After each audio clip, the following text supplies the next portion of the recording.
오늘은 드보라의 감사라는 제목으로 말씀을 드리겠습니다.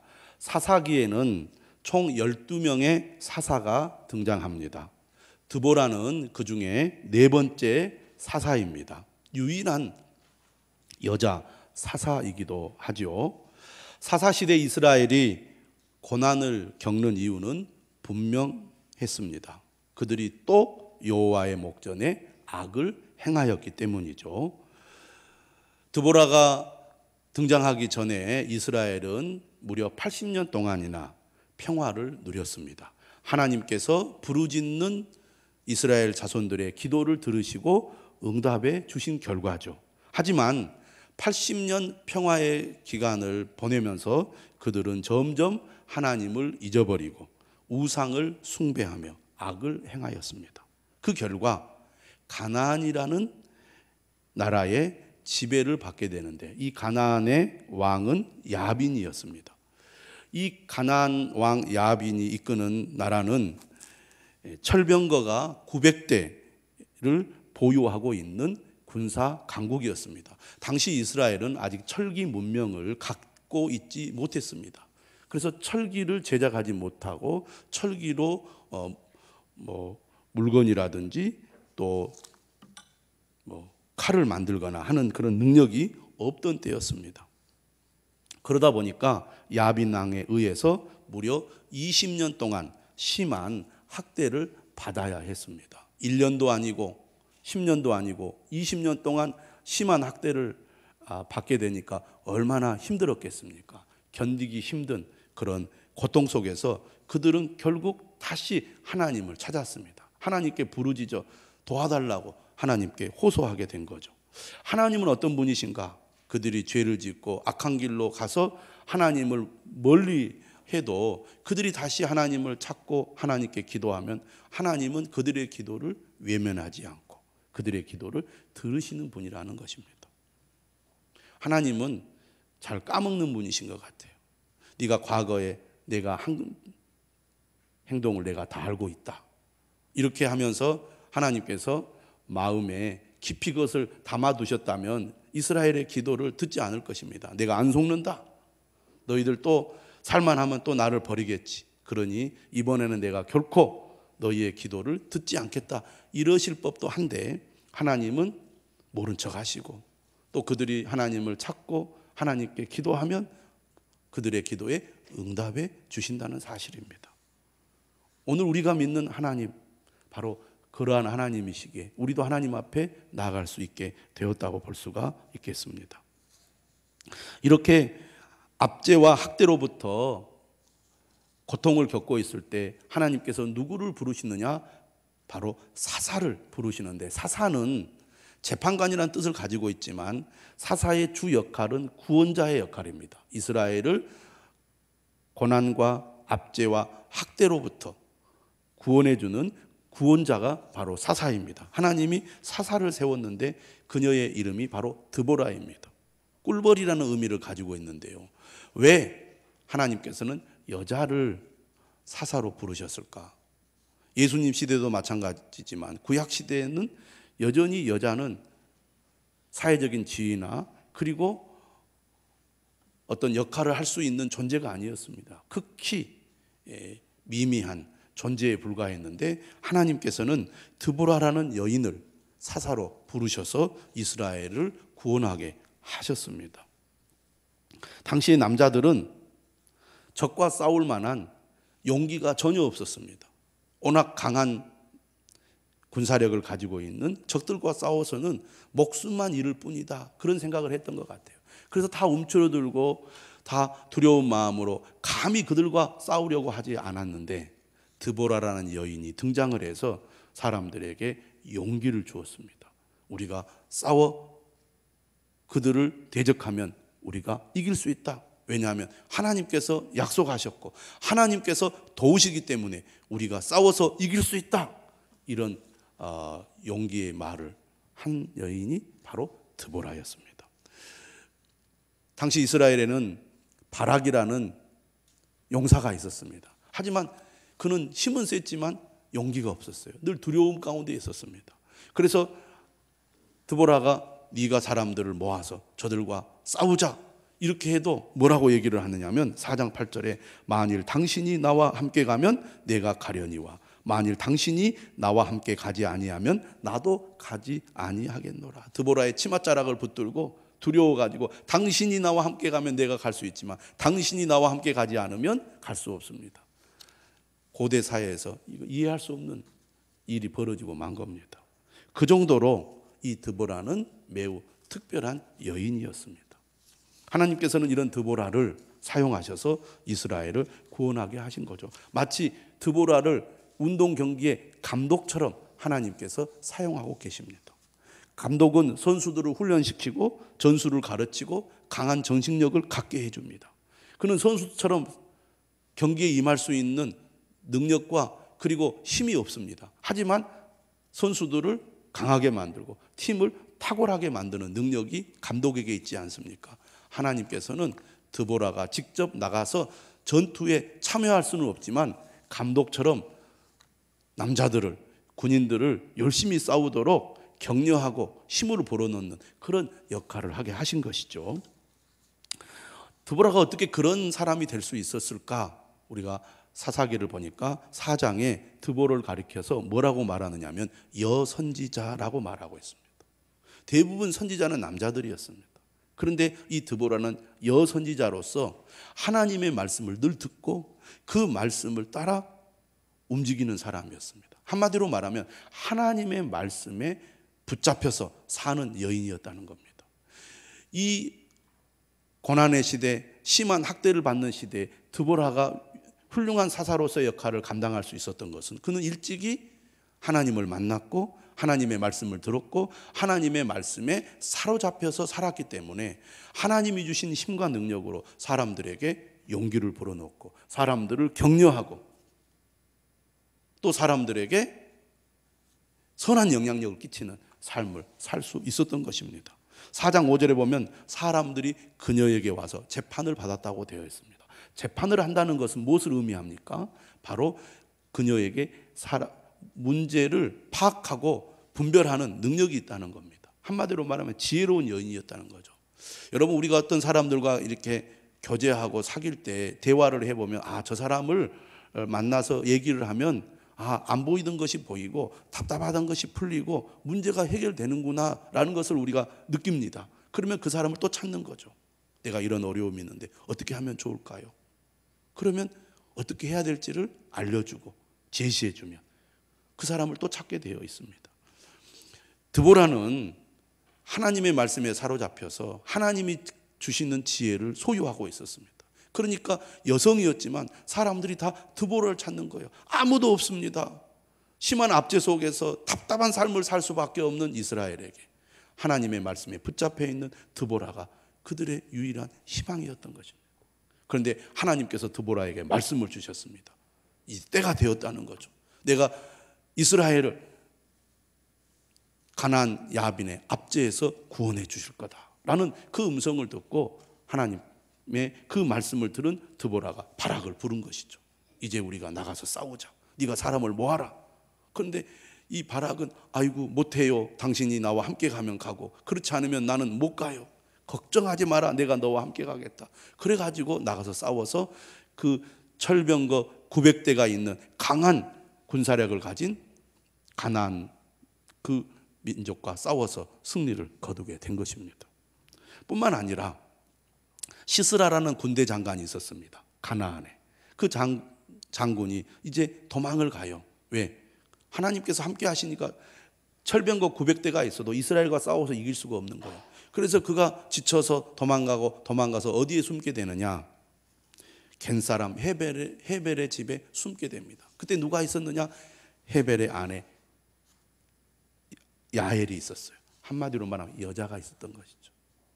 그러다 보니까 그는 어떤 면에서는 과거에 그의 민족과 좀 친분이 있었던 이방 민족이고 그리고 그를 충분히 보호해 줄 수 있는 사람이라고 생각했기 때문에 안심하고 그 집에 숨었고 그가 준 우유를 마시고 깊이 잠이 들었습니다. 그때 야엘이 말뚝을 가지고 관자놀이를 뚫어서 그를 죽이게 되죠.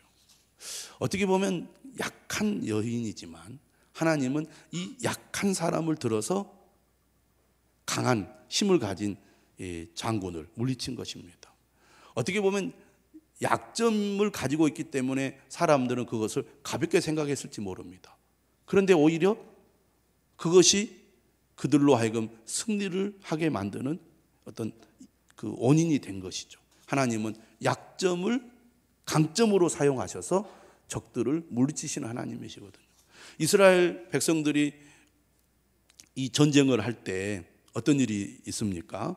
철병거 900대를 가지고 있는 이 가나안 왕 야빈은, 그리고 그의 군대를 지휘하는 시스라는 저것쯤이야 우리의 상대가 한데 그렇게 생각했어요. 그런데 하나님은 기적적으로 그들에게 능력을 베풀어 주셔서 그들의 군사력을 뭐라 그럴까요? 무력화시켜 버립니다. 그러다 보니까 우리가 의지했던 이 철병거 900대가 힘을 쓰지 못하니까 그들은 완전히 당황하고 혼란에 빠져서 아무 힘도 쓰지 못하고 도망을 가고 말았습니다. 그렇기 때문에 하나님은 어떤 분이신가? 오히려 약한 자를 들어쓰셔서 강한 자를 부끄럽게 하시는 하나님이시라는 거죠. 결국 이스라엘이 승리를 거둡니다. 군대 장관 시스라도 죽고 야빈도 죽고 완전히 그들을 진멸하고 말았습니다. 이렇게 전쟁의 승리를 거둔 후에 오늘 본문 5장에 보면 드보라의 노래가 나옵니다. 1절에 이렇게 말하죠. 이날에 드보라와 아비노함의 아들 바락이 노래하여 이르되. 드보라와 바락 두 사람의 이름이 여기에 소개가 되고 있지만 노래하다는 말은 여성형 동사입니다. 그러니까 사실 이 노래는 드보라의 노래라고 할 수 있겠습니다. 2절에 이렇게 드보라가 노래하죠. 이스라엘의 영솔자들이 영솔하였고, 영솔자들은 지휘관을 말합니다. 그러니까 지휘관으로서의 역할을 잘했다는 얘기고, 백성이 즐거이 헌신하였으니 여호와를 찬송하라. 그러니까 이 노래의 시작을 보면 이 전쟁에 이스라엘 지휘관들과 백성들이 헌신적으로 전쟁에 참여하여 전쟁을 승리로 이끌었다는 말입니다. 전쟁이 그냥 됩니까? 목숨을 걸고 싸우는 군인들이 있기 때문에 전쟁이 가능하게 되고 전쟁의 승리도 이룰 수 있지, 가만히 있는다고 전쟁이 승리하는 것은 아닙니다. 그런데 여러분 2절의 말씀을 보면 좀 이상하죠? 2절의 말씀, 이스라엘의 영솔자들이 영솔하였고 백성이 즐거이 헌신하였으니, 여기까지를 보면 이것은 누가 했습니까? 영솔자들이 했고 백성들이 한 것입니다. 백성들이 헌신했고 백성들이 수고했고 백성들이 열심히 싸운 겁니다. 그런데 왜 그 다음에 여호와를 찬송하라고 그렇게 사람들에게 말을 할까요? 드보라가. 여러분, 우리가 전쟁에 승리했습니다. 우리가 전쟁에 승리하기까지 영솔자들이 영솔하였고 백성들이 즐거이 헌신했습니다. 그러니 하나님을 찬송하십시오. 지금 이렇게 얘기하는 거잖아요. 우리 스스로에게 박수를 보냅시다. 우리 모두를 칭찬합시다. 우리 모두를 격려합시다. 이렇게 말해야 뭔가 이 문장이 맞는 것 같잖아요. 그런데 여러분 열심히 노력해서 수고 많이 했기 때문에 하나님을 찬송합시다. 지금 이렇게 얘기하는 거잖아요.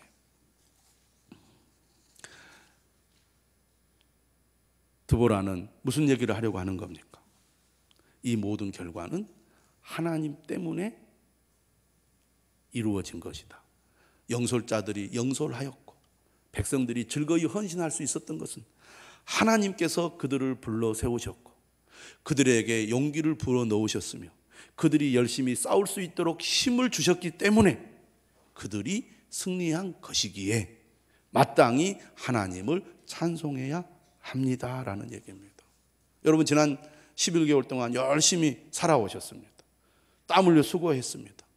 여러 가지 어려움들을 극복해 가면서 지금까지 해왔습니다. 당연히 어떤 면에서는 우리 스스로를 격려할 필요가 있습니다. 그래서 사람들이 그렇게 얘기하죠. 여러분 자신을 격려하십시오. 그래서 거울을 보고 탁 내 가슴을 치면서 아무개야 너 수고했다. 자기를 향해서 그렇게 격려하라고 말합니다. 필요하죠. 늘 자신감이 없고 늘 어두운 마음을 가지고 있는 사람에게 스스로를 격려하고 위로하라는 거, 어떻게 보면 우리가 좌절이나 낙심이나 우울한 마음을 떨쳐버리고 용기를 가지고 힘있게 세상을 살아가도록 하는데 도움을 줄 수 있는 행위라고 볼 수 있습니다. 하지만 믿음의 사람들은 한 걸음 더 나아가는 거죠. 우리가 이렇게 일할 수 있었던 것, 전적으로 하나님의 은혜입니다. 하나님이 도와주셨기 때문입니다.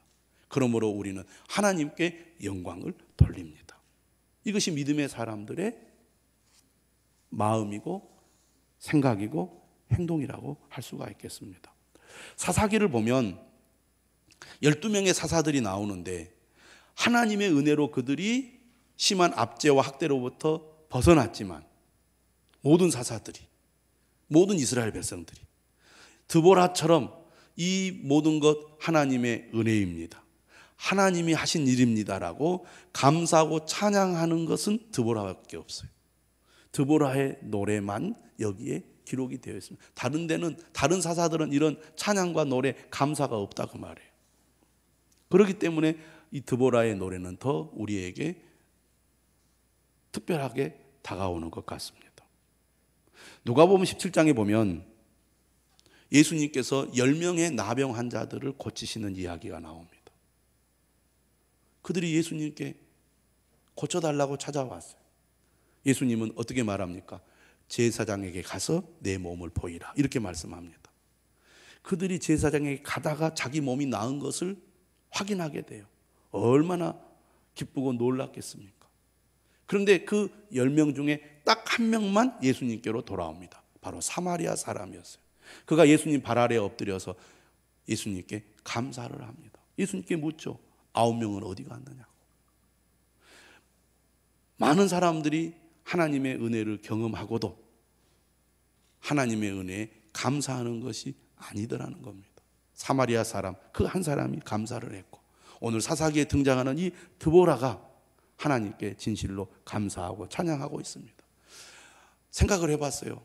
드보라가 이렇게 감사하고 찬양할 수 있었던 이유가 어디에 있을까? 그는 자신의 한계와 연약함을 인정했기 때문이 아니었을까 생각합니다. 내가 힘이 있고 능력이 있으면 내가 열심히 했기 때문에, 내가 능력이 있기 때문에 내가 이만큼 할 수 있었어 라고 스스로 자위할 수 있을지 모릅니다. 하지만 나 같은 여인이 이런 엄청난 일을 할 수 있었던 것, 결코 내가 한 것 아니다, 내 힘으로 한 것 아니다, 이것은 하나님의 은혜로 된 것이다, 그렇게 깨달았기 때문에 이런 찬양과 감사를 하나님께 드리지 않았을까요? 3절에서 드보라는 이렇게 말합니다. 내가 여호와를 노래할 것이요 이스라엘의 하나님 여호와를 찬송하리로다. 2절에서 백성들을 향하여 여호와를 찬송하라고 요청하는 드보라가 3절에서는 나 자신도 하나님을 노래할 것이고 하나님을 찬송하겠습니다 라고 고백하고 있습니다. 그가 찬송하는 이유가 4절과 5절에 나오죠. 4절 말씀 한번 보시기 바랍니다. 여호와여 주께서 세일에서부터 나오시고 에돔 들에서부터 진행하실 때 땅이 진동하고 하늘이 물을 내리고 구름도 물을 내렸나이다. 여기서 보시면 하나님께서 나오셨다, 하나님께서 진행하셨다, 이런 표현이 나옵니다. 그리고 어떤 말이 나오냐면 하늘이 물을 내리고 구름도 물을 내렸다라고 표현하고 있습니다. 제가 아까 말씀드렸듯이 야빈의 군대는 철병거 900대가 있었기 때문에 그들은 두려움이 없었습니다. 저 힘없는 이스라엘, 오합지졸과 같은 이스라엘, 저들은 우리의 상대가 되지 않는다고 생각을 했어요. 왜? 우리에게는 철병거 900대가 있기 때문이에요. 그런데요, 하나님은 기적적으로 그들을 무력화시키는데 5장 21절에 보면 이런 말씀이 있습니다. 기송강은 그 무리를 표류시켰으니, 이런 말이 나옵니다. 기송강은 그 무리를 표류시켰으니. 기송강은 어떤 강이냐? 와디라는 강입니다. 와디라는 강은 어떤 강이냐? 건기 때는 물이 하나도 없어 바짝 말라 있습니다. 그러니까 사람들이 통행하고 병거가 통행하는데 매우 용이한 그런 길목이 되는 거예요. 그런데 우기가 되면 갑자기 폭우가 내리고, 폭우가 내리면 물이 범람을 합니다. 그런데 이스라엘과 전쟁을 벌일 당시 건기였던 것 같아요. 그러니까 물이 없었겠죠. 당연히 이 900대로 그들과 싸워서 이길 수 있다고 생각했는데 갑자기 폭우가 내리고 물이 범람하면서 이 900대의 철병거가 전혀 힘을 쓰지 못하게 된 겁니다. 내가 의지했던 그 무엇이 더 이상 내게 힘이 되지 않을 때는 당연히 당황할 수밖에 없습니다. 그러니까 그들이 혼란을 겪은 거예요. 그 틈을 타서 이스라엘이 공격에 들어오니까 그들은 정신이 나가가지고 도망가게 바쁘게 된 겁니다. 그래서 결국 지고 말았습니다. 그들이 모두 진멸을 당하고 말게 된 겁니다. 그들은 철병거 900대만 의지한 거죠. 하나님께서 이처럼 기적을 베푸셔서 그들을 무력화시킬 거라는 것은 생각을 못했던 겁니다. 이스라엘도 아마 그런 생각했을지 몰라요. 어떻게 우리가 저들과 싸워서 이길 수 있겠느냐. 그런데 하나님께서 기적을 베푸셔서 그들을 승리하게 하신 것입니다. 이처럼 하나님의 행하신 일을 잊지 않고 기억하고 감사하는 드보라의 그 찬양, 오늘 우리가 드려야 할 찬양이고 감사가 아니겠습니까?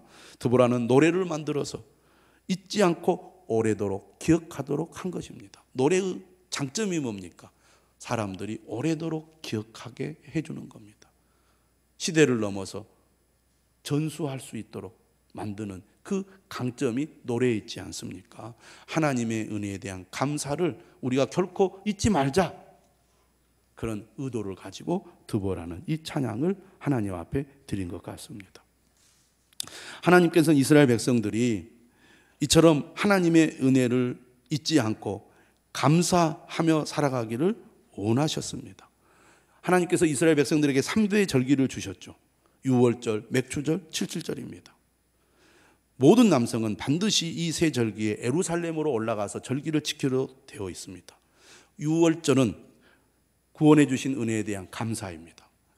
이스라엘 백성들이 애굽에서 구원받은 것에 대한 그 감사를 드리는 절기죠. 맥추절은 밀을 추수하고 드리는 절기고, 칠칠절, 다시 말하면 추수절은 1년의 농사를 다 짓고 난 뒤에 드리는 감사의 절기입니다. 한마디로 말하면 유월절과 맥추절과 칠칠절은 하나님의 은혜에 대한 감사의 절기라고 하겠습니다.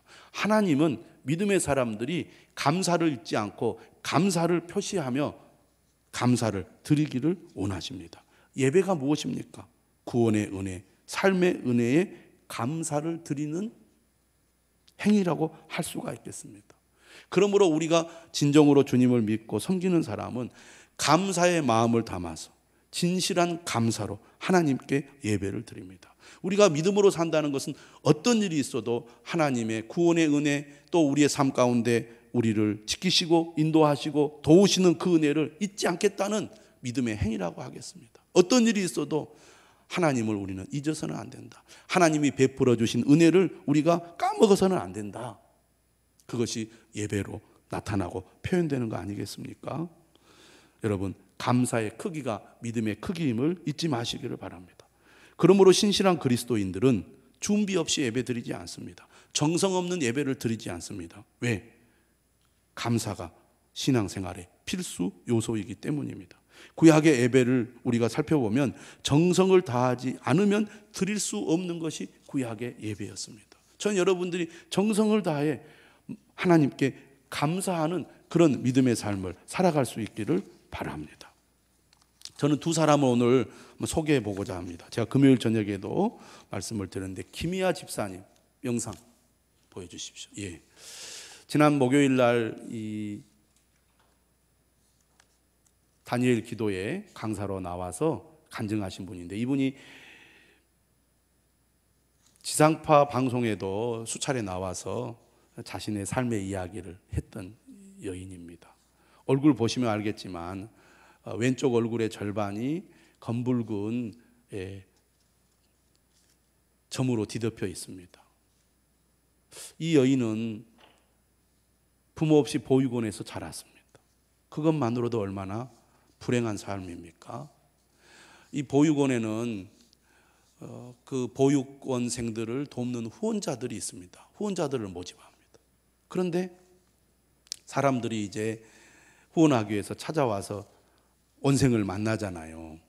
그러면 이 지금 김희아 이 집사의 간증을 들어보니까 얼굴이 예쁘고 똑똑한 애들은 후원자가 2명도 있고 3명도 있더라는 거예요. 근데 자신은 얼굴이 이렇게 생겨가지고 사람들이 왔다가 그냥 가버리고 다시는 연락을 안 하더라는 거예요.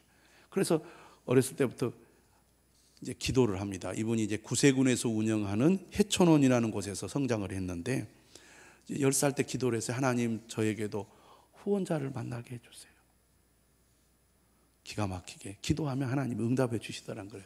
그래서 미국에 있는 분이 후원자가 돼서 이제 이 김희아 어린이에게 편지를 했죠. 사랑하는 시아야. 사람들은 자신의 이름을 잘 안 불러줬습니다. 별명이 뭐였느냐? 괴물, 사과 반쪽, 아수라 백작이었어요.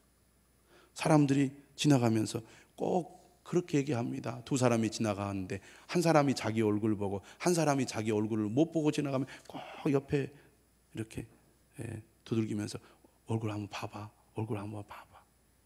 늘 사람들이 자기를 이상한 눈으로 쳐다보고 수군거리면서 조롱하는 것을 보고 자라야 했던, 보육원에서 부모도 없이 그렇게 힘들고 비참하게 살아가야 하는 그런 삶이었습니다. 그런데요, 어렸을 때부터 목사님 설교를 들으면서 목사님의 어떤 설교가 귀에 들어왔냐면 범사에 감사하라. 범사에 감사.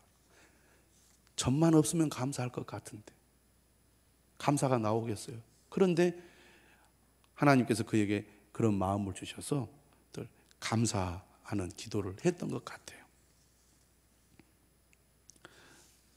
보육원은요 20살이 되면 나와야 됩니다. 고등학교까지만 딱 보내주고 그 다음부터는 나와서 독립해서 살아야 됩니다.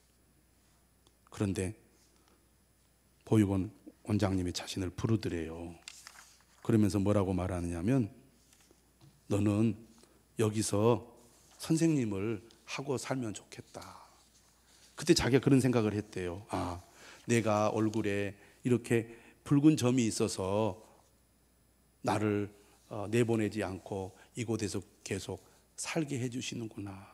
그러면서 그는 그런 생각을 했대요. 20살까지 큰 점은 아픈 차별이었으나 그때는 복점이 되었습니다. 그래서 자신의 점을 복점이라고 생각했다는 거예요. 그런 가운데 그가 23살인가 될 때에 친구가 내가 남자를 만나러 가니까 따라가자고 그래서 따라갔다는 거예요. 그는 머리를 길렀습니다. 머리가 길면 힘이 난대요. 그래서 삼손인 줄 알았더니 그게 아니라 얼굴을 가리려고 머리를 길고 다닌 거예요. 그래서 친구하고 이렇게 탁 화장도 하고 얼굴을 가리고 이제 갔는데 그 친구의 남자친구가 이제 수개월이 지나서 자신의 남자친구가 됐다는 거예요. 그래서 남자친구를 만나러 갈 때는 얼굴을 떡칠을 하고 탁 가리고 안 보이고 이렇게 갔는데 어쨌든 정말 늘 기도하고 감사하며 살아가는 가운데 하나님 은혜를 주셔서 그 남자가 그 여자를 좋아하게 된 거죠. 그리고 결혼까지 하게 되는데 안타깝게도 25세 막 코피를 막 흘리기 시작하는데 견딜 수 없이 고통스러운 거예요.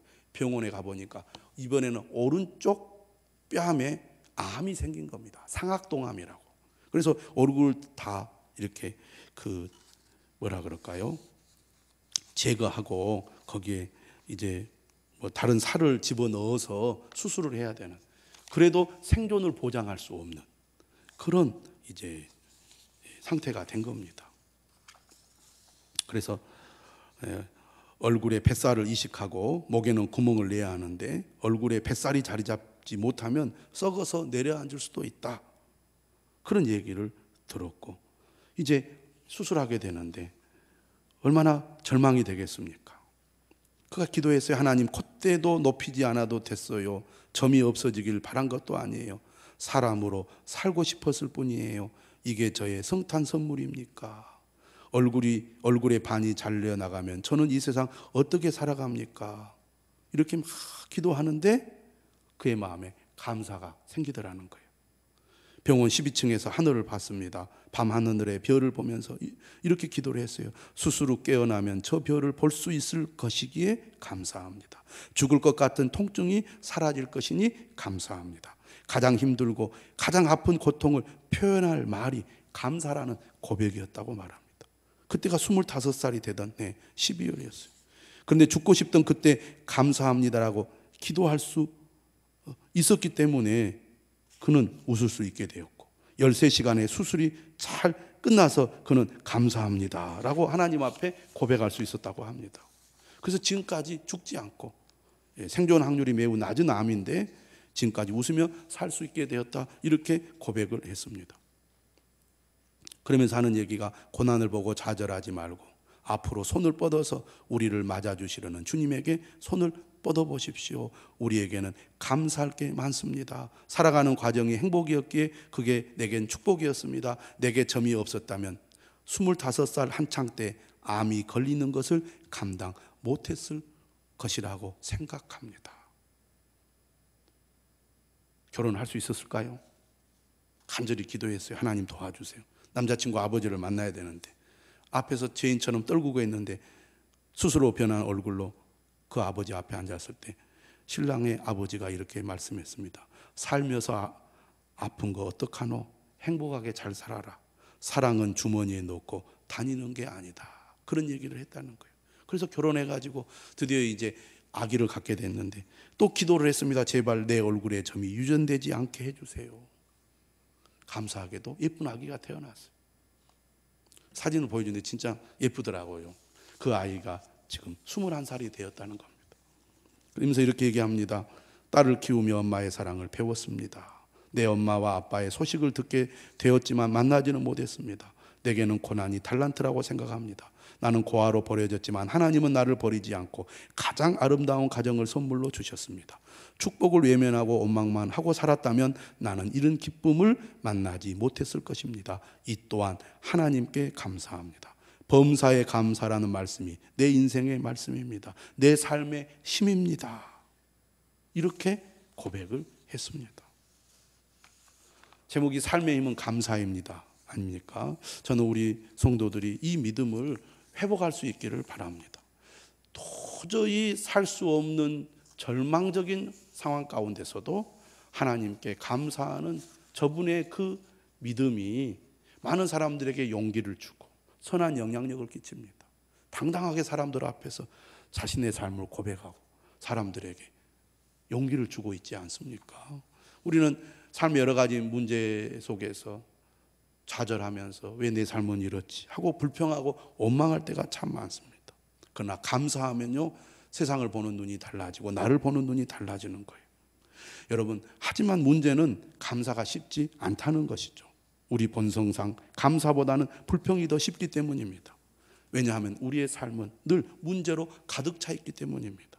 자기 중심적인 사고가 바뀌지 않으면 감사하기가 어려워요. 늘 나 중심으로 생각을 하다 보니까 사람에게 서운하고 사람에게 원망이 되고 그런 마음이 우리로 하여금 감사를 뺏어가고 삶을 불행하게 만듭니다. 그러나 여러분, 하나님은 우리가 감사하는 사람 되기를 원합니다. 그러므로 우리가 감사하는 사람이 되기 위해서는요 그냥 되지 않습니다. 이 역시 훈련이 필요합니다. 감사의 훈련, 일부러 노력하고 의지를 가지고 감사하는 훈련을 해야 합니다. 감사를 끊임없이 시도하고 추구해야 한다는 겁니다. 그만큼 우리는 쉽게 감사를 잃어버리기 때문에 그렇습니다. 여러분, 감사가 습관이 되도록 하십시오. 감사가 능력임을 믿으시기를 바랍니다. 우리가 진정으로 감사를 드린다는 것은 내 마음을 하나님 앞에 드리는 것입니다. 이 내 마음을 어떻게 표현합니까? 바로 정성이 있어야 합니다. 마음을 드리면 되지 꼭 정성을 다해 예물을 바치고 그렇게 해야 됩니까? 맞습니다. 마음이 중요하죠. 하지만 예수님께서 이렇게 말씀하십니다. 내 보물 있는 그곳에는 내 마음도 있느니라. 마태복음 6장 21절의 말씀입니다. 정성을 다해 감사를 드릴 때 우리 안에 감사가 더욱 커지게 됨을 믿으시기를 바랍니다. 그 마음의 중심을 하나님은 기뻐하신다는 것입니다. 고린도 후서에 보면 우리가 어떻게 하나님 앞에 감사해야 될지 잘 가르쳐주고 있습니다.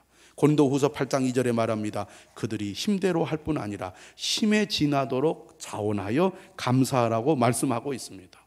우리가 주님께 감사할 때 정말 힘을 다하여 감사를 하게 되면 내 마음속에서 하나님을 향한 믿음이 더욱 솟아나는 것을 경험하게 됩니다. 힘에 지나도록 자원한다는 것은 무엇을 말합니까? 내가 그렇게 하게 되면 당장 내 삶이 불편해지는 것을 말합니다. 내가 하나님 앞에 너무 감사하여 그 감사를 내가 마음으로 표현할 때 그것이 당장 내 삶에 지장을 준다 할지라도 나는 하나님을 향한 감사를 포기할 수 없습니다. 그런 마음으로 하나님 앞에 나아갈 때 우리 안에 믿음이 더욱 강해지고 솟아나는 것을 경험하게 될 겁니다. 고린도 후서 9장 5절은 이렇게 말하죠. 너희가 전에 약속한 연보를 미리 준비하도록 권면하는 것이 필요한 줄 생각하였노니 이렇게 하여야 참 연보답고 억지가 아니니라. 미리 준비하는 감사, 이것이 우리에게 필요하다는 것입니다. 늘 마음의 준비가 얼마나 중요한지 우리는 잘 알고 있지 않습니까? 마지막으로 고린도 후서 9장 7절은 말합니다. 각각 그 마음에 정한 대로 할 것이요 인색함으로나 억지로 하지 말지니 하나님은 즐겨내는 자를 사랑하시느니라. 즐거운 마음으로 자원하여 기쁨으로 드리는 것을 하나님은 원하신다는 겁니다. 감사가 능력입니다. 믿음은 감사의 크기가 믿음의 크기입니다. 감사하는 사람의 마음속에 하나님은 더 큰 감사를 주실 것입니다. 지금의 감사가 미래의 감사를 여는 것입니다. 그런 사실을 우리가 분명히 기억하고 11월 감사의 달에 감사를 회복하는 여러분 되시기를 바랍니다. 불평과 원망 속에 늘 부정적인 생각으로 하나님을 멀리하는 그런 삶이 아니라 감사를 회복함으로 하나님과의 관계가 회복되고 하나님의 은혜를 풍성히 누리는 저와 여러분들이 되어야 하지 않겠습니까? 그런 은혜가 오늘도 저와 여러분에게 있기를 주님의 이름으로 축원합니다.